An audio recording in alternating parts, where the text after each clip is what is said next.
New Zealand's history.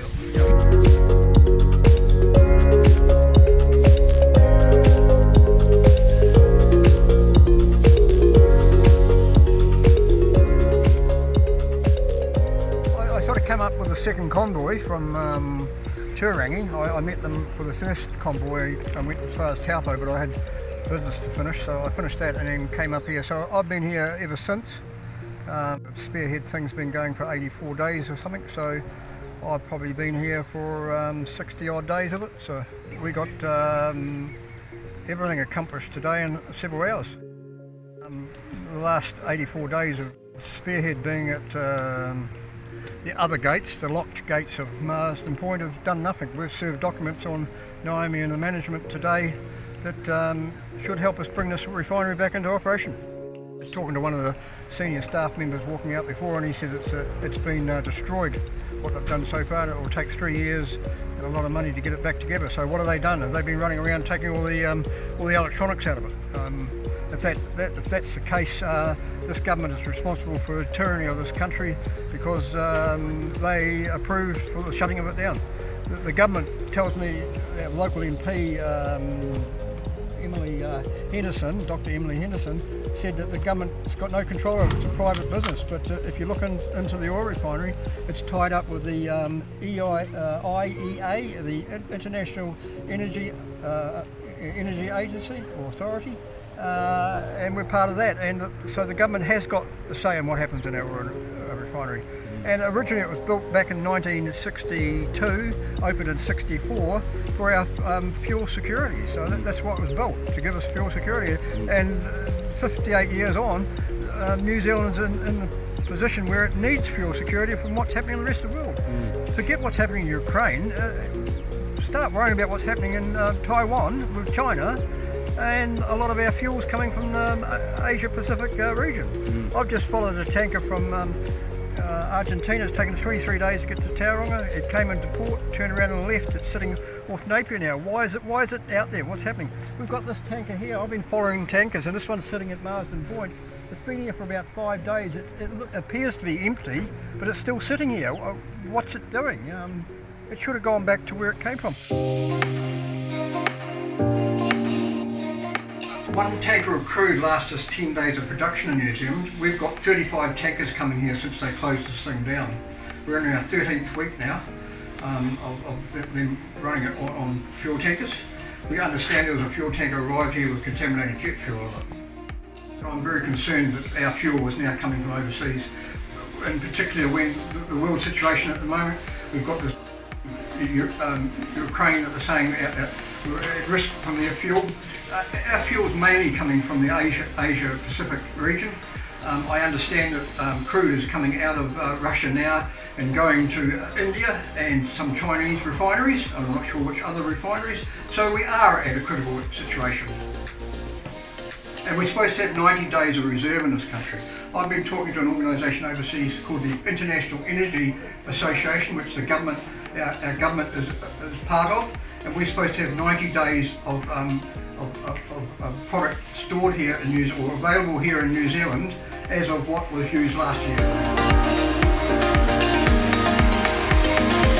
It's not a fossil fuel. Oil is a product the same as water.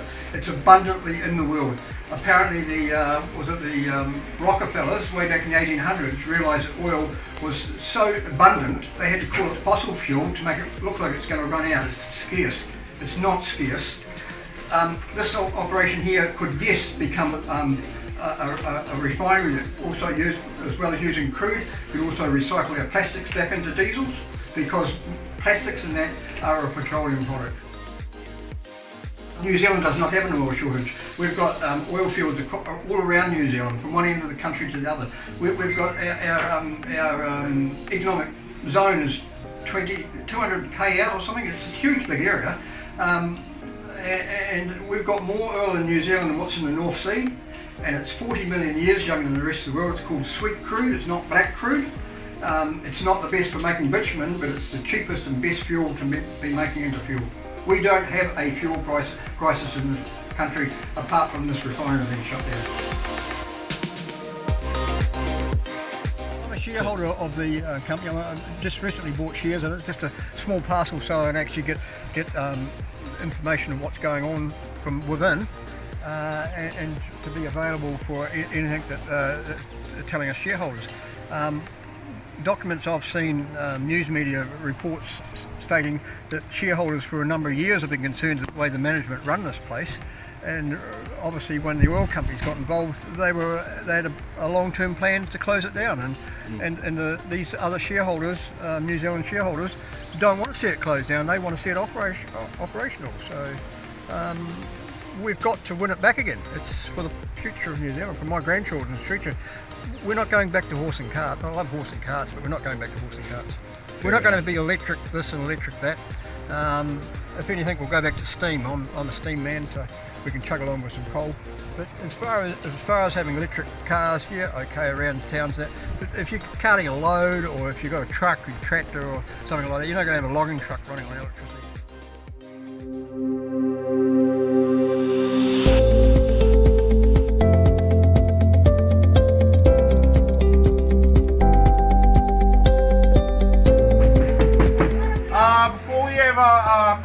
I'd just like to first and foremost thank God. He is our strength and unity here today. So what we have here is a notice of demand specifically aimed to the living woman Naomi James, who is the CEO of Channel Infrastructure. Now the demand is quite simple.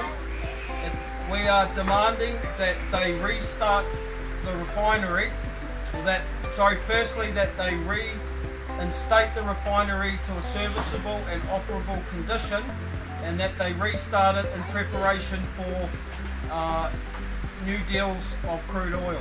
Now the reason we are asking this is because we believe that they have committed crimes in order to shut that refinery down, and we believe that this refinery is a critical piece of New Zealand infrastructure which is needed for food security and national security, and so that you can get petrol to go to the beach on Sunday. So without further ado, I would just like to ask anybody who agrees with those statements to come and make your mark before we take this down and present it to Naomi James or her agent at Channel Infrastructure in Marsden Point. I would say that everybody can sign it how they feel comfortable. First name, last name, absolutely fine.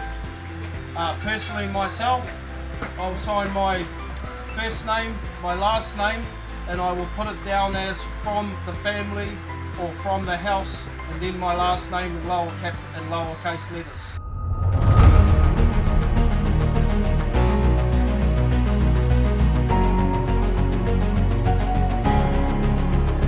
I've got the police officer to put Naomi's name back there, and he's countersigned it that it's being directed to her and the management. So the document has officially been served. This is a very important day in New Zealand's history. The same as the 23 days in Wellington. It's also Independence Day in America. We're winning back our sovereignty and our democratic rights in this country. Yep. And today is Independence Day in America, and it's fuel independence New Zealand.